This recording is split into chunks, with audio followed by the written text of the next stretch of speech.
Sejam bem-vindos a mais um vídeo do projeto Jovens na Ciência. E esse vídeo aqui na verdade, é um recorte de uma apresentação que de sextas a sextas-feiras eu apresento para o grupo de cronologia da Unicamp um capítulo do livro do autor John Barrow. E aí a gente discute o tópico, que é ainda um tópico aberto na ciência.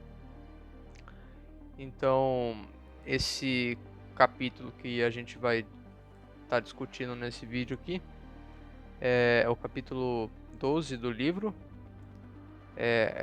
Um dos capítulos finais, se eu não me engano, é o penúltimo capítulo. E ele vai colocar em questão a variação das constantes no contexto de quasares. Ou seja, os quasares vão ser ferramentas para a gente poder verificar se as constantes da natureza variam ou não. Essa história da variação das constantes, ela começou por volta da década de 30. Um dos pioneiros nesse assunto foi o Arthur Eddington, astrônomo. Veio em seguida para contemplar essa hipótese o famoso Paul Dirac, que aí ele já atacou propondo que o Gzão, né, a constante da gravitação universal, variasse. Então, o Dirac propôs que o Gzão fosse diminuindo conforme a idade do universo aumentava. Então, essa foi a proposta do Dirac, né, para a variação do Gzão.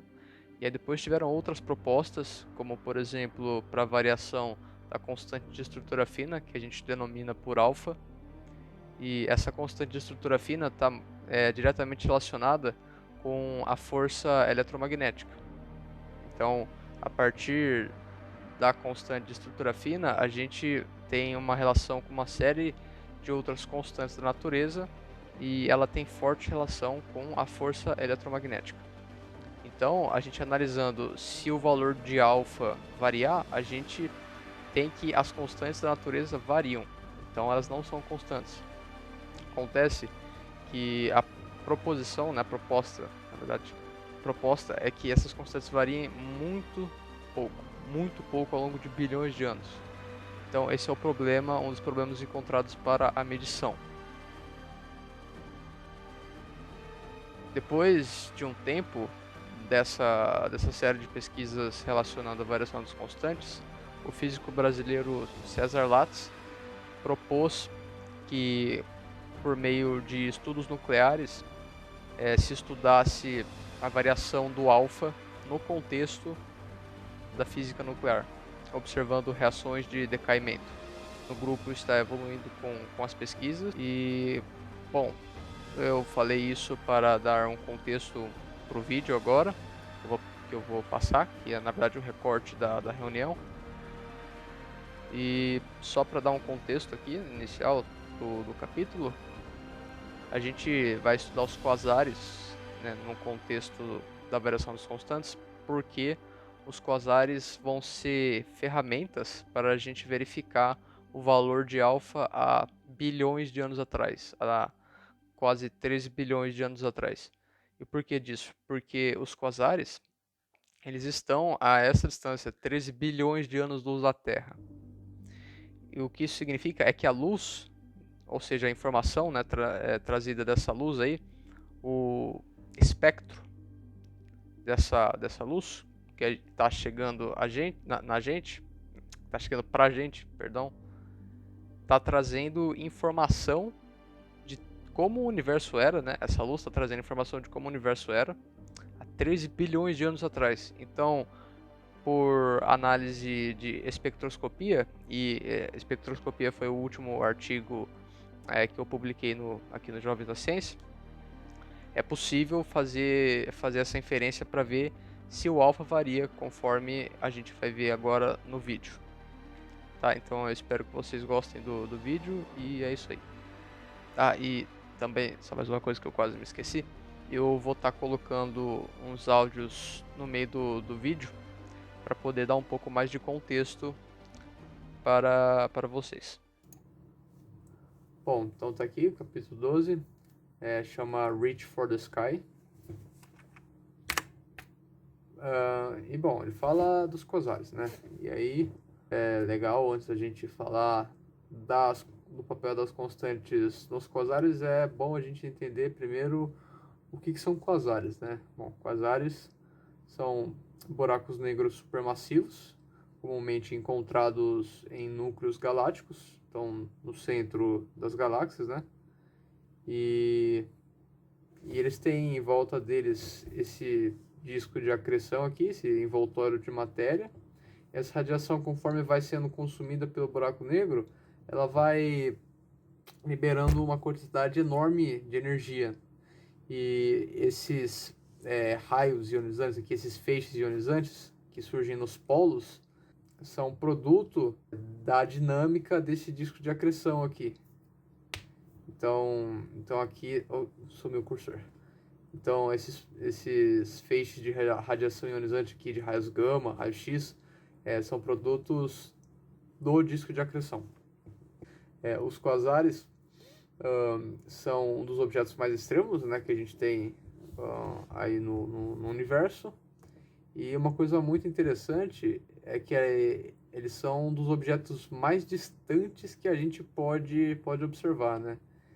E eles são tão fortes, na verdade, o brilho deles é tão intenso que um quasar pode chegar a brilhar mais do que uma galáxia inteira, de tão intenso que é o brilho emitido por eles. Então são objetos extremamente fascinantes. E a distância, né, que ele está da gente, o desvio para o vermelho é muito grande. Então, essencialmente, são um dos objetos mais distantes que a gente pode observar, justamente por eles estarem tão longe da Terra, né? O que fazem os quasares tão especiais para o estudo das constantes? É justamente a distância enorme deles, porque a luz que eles carregam, que os quasares carregam, vai poder nos contar um pouco. A gente já vai ver os métodos que descrevem isso, mas a luz que eles enviaram há 13 bilhões de anos atrás, que está chegando para a gente agora, faz com que a gente possa analisar como que o universo era há 13 bilhões de anos atrás. Então, quando a gente vai observar o espectro dos quasares, a gente consegue inferir, né, ao analisar esse espectro, como que as constantes eram, né? Como o alfa era na época. E a partir disso a gente consegue estimar se teve ou não variação nas constantes. Então essa marca registrada aí, trazida pela informação da luz dos quasares, é o que fazem eles objetos tão especiais para o estudo da variação das constantes. Eles são basicamente o fim da linha, né? O ápice, o pináculo que a gente pode ter experimentalmente para analisar a variação das constantes, pelo menos com o que a gente tem agora, né? Por exemplo, a proposta do Lattes é algo inédito, mas os quasares é o limite do que já foi testado. E o primeiro cara que propôs os quasares para a gente analisar a variação das constantes foi o George Gamow. E aí depois um grupo de 3 ou 4 cientistas, eu não me lembro ao certo, não foi o Gamow, mas foi um grupo de 3 ou 4 cientistas, começaram a estudar esse quasar aqui, que quasar tem tudo nome estranho. Eles analisaram as linhas de absorção do silício, né? E eles viram, né, eles perceberam que tinham certas diferenças no espectro recebido desse quasar. E eles concluíram que essas diferenças eram produtos de efeitos relativísticos. Então, elétrons viajando a velocidades próximas da luz causavam essas diferenças no espectro do silício. E, bom, esses efeitos relativísticos aí, eles concluíram que tem forte relação com o valor da constante de estrutura fina, né, o alfa. Fazendo essa inferência, a gente pode ver a relação. Assim, e é que na primeira análise que eles fizeram, né, no quasar, tanto para o oxigênio quanto para o silício, para dois elementos aí, eles chegaram à conclusão que o valor da constante de estrutura fina é o mesmo lá atrás, há bilhões de anos atrás, quanto o atual, que o valor não se alterou na primeira análise. Se a gente levar isso em consideração, isso vai contra a proposta, né, a ideia lá do Dirac, só que no caso o Dirac trabalhou com a constante da gravitação universal, né, o Gzão, e não com alfa, mas vai contra, né, a proposta, porque o Dirac propôs que a constante, que o Gzão iria variar conforme a idade do universo, né? E aqui, no caso, como o alfa teria se mostrado o mesmo há bilhões de anos atrás, tanto como agora, seria igual, né? Não teria mudado, então vai contra a proposta do Dirac. Mas foi a primeira análise, e como a gente vai ver, é uma coisa mais delicada, que exige um cuidado maior. E agora a gente chega nos métodos de espectroscopia em si, para a gente poder estudar os quasares, né? Ele, no livro, apresenta 4 métodos, o quarto é o mais importante. Aqui eu trouxe 3, até para não se estender muito,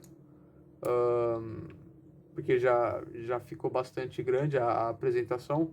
E o terceiro também, ele traz... é meio estranho o jeito que ele apresenta. Então, a gente vai dar um enfoque maior no quarto método, que é o mais importante, o que eles usam e o que trouxe os melhores resultados. O primeiro método, né, na verdade é a base, a estratégia geral, digamos assim.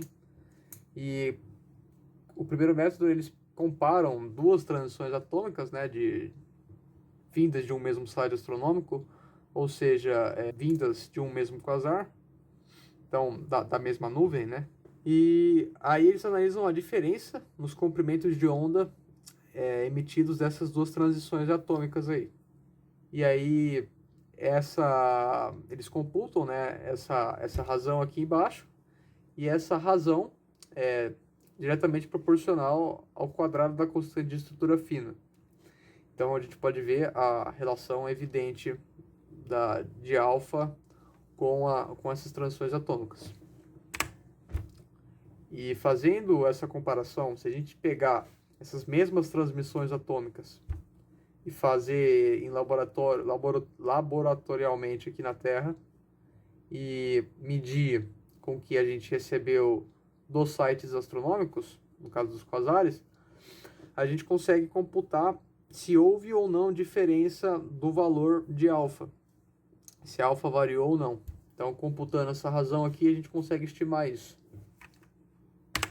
E aí a gente consegue ver, essa razão é 1, ou seja, não variou? Ou será que é diferente de 1? Se for, quão diferente que é? Quanto que variou? Então dá para computar essa diferença. O segundo método é bem parecido com o primeiro, mas em vez de eles pegarem os mesmos elementos, né, da mesma nuvem, eles pegam, por exemplo, aqui moléculas como o monóxido de carbono e comparam com a luz emitida de átomos de hidrogênio. Então, eles pegam a luz aqui emitida pelo CO e comparam com a luz emitida por átomos de hidrogênio. Aí, de novo, sob a condição de vir do mesmo quasar. E esse método aqui, o Barrow argumenta que ele traz um pouco mais de segurança nos resultados, porque você tem mais de uma fonte, né? Que no outro você tinha um elemento só, e aqui você está comparando 2 elementos. Então você teria lá uma segurança maior. E aí o terceiro método, que no caso seria o quarto, o último, que é o mais importante, eu trouxe até um videozinho aqui que eu achei que ele elucida muito bem. Mas é basicamente o seguinte: o quasar, ele vai emitir a luz, essa luz vai encontrar no meio do caminho até chegar na Terra, por exemplo, uma nuvem, uma nebulosa. Aí os elementos dessa nebulosa vão absorver parte dessa luz, e aí quando a gente recebe o restante da luz do quasar aqui na Terra, a gente consegue ver as linhas de absorção marcadas no espectro dessa luz. E aí a gente consegue analisar e ver como que o alfa, né, como é que a constante de estrutura fina era lá atrás, Bom, mas é basicamente essa a ideia geral. E agora eu vou passar o videozinho aqui. Ele ajuda bastante a elucidar.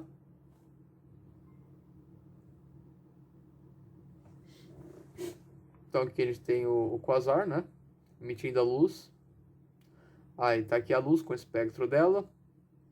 Tá aqui a turbulência, né? No caso as nebulosas. Aqui a gente vê que os elementos dessa nebulosa imprimiram aqui as linhas de absorção.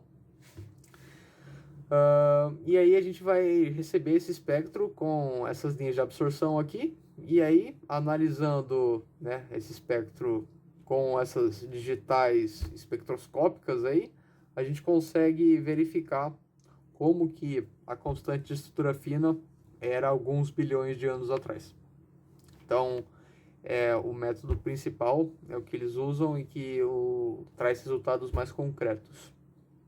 Então, basicamente, essa é a ideia de se usar os quasares para poder avaliar a mudança do alfa, da constante de estrutura fina. Como a gente está falando de quasares, né, que são objetos a bilhões e bilhões de anos-luz da Terra, a gente está falando de medidas muito complicadas, tanto pela distância quanto pela turbulência, que vai poder entrar muita coisa no meio, muita poeira, é, poeira galáctica, um monte de coisa aí no meio para atrapalhar, né? Então, turbulências.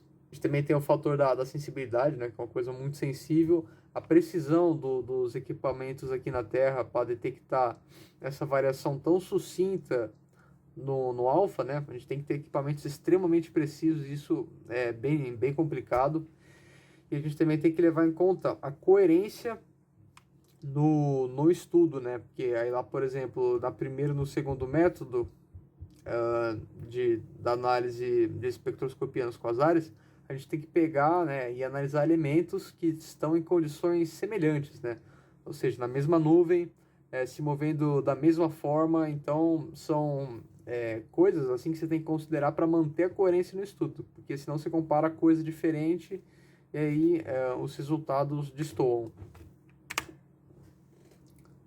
E aí, aqui a gente tem os resultados, né, apresentados lá pelo estudo utilizando o quarto método. Os estudos lá observaram que quanto mais distante, né, os quasares observados, ou seja, quanto maior o desvio para o vermelho, é basicamente a mesma coisa, falar, a gente observa um valor negativo aqui na variação de alfa, ou seja, alfa era menor no passado, há bilhões de anos atrás. Tá? Aqui no caso, para um redshift para um redshift de 3, a gente vai ter, então aqui aproximadamente menos meio, né, quase. E aqui em unidade de 10 a menos 5. Aqui eu encerro a apresentação. Tinham mais alguns slides, mas eles retomavam algumas ideias de capítulos passados, aí acabar ficando um pouco desconexo. Mas então eu encerro aqui, e só para dar um pouco mais de aprofundamento na explicação aqui dos resultados, que é o slide atual que está aparecendo na tela, essas barras verticais que aparecem aí são o grau de incerteza do experimento. E o que é o grau de incerteza? O exemplo mais fácil para explicar o grau de incerteza é na medição de objetos simples. Então, imagine que você queira medir o seu celular com uma régua milimetrada. Então, você vai ter lá a marcação dos centímetros e dos milímetros. Só que você tem um certo grau de erro nessa medida. E por que disso? Porque a sua régua, por exemplo, não tem a graduação de, por exemplo, o meio milímetro. Ela não tem essa precisão de meio milímetro, certo? Então, você vai ter um certo grau de erro na medição do comprimento do seu celular. Você não vai conseguir medir com exatidão exata sendo bem redundante, a quantidade certa de milímetros. Então, você vai ter uma incerteza ali de aproximadamente meio milímetro com o seu objeto de medição, que no caso a régua. Aí, a gente pode perceber na imagem que essas barras verticais de incerteza são bem extensas. Isso é um pouco complicado, porque quando um experimento traz uma incerteza grande, a gente tem que tomar cuidado para fazer conclusões, porque como a incerteza é grande, a gente não pode afirmar muita coisa, justamente porque a gente tem uma incerteza no que a gente está estudando. Então, a gente tem que tomar um cuidado especial. Bom, então a gente encerra aqui com esse comentário aqui dos quasares. E apesar dos problemas envolvidos na medição, na questão da medição, a apresentação dessas incertezas, eles se demonstram objetos muito interessantes para o estudo da variação das constantes e indicam a possibilidade de que estas variem conforme o universo evolui, o que é uma coisa incrível de se pensar. Constantes que não são constantes.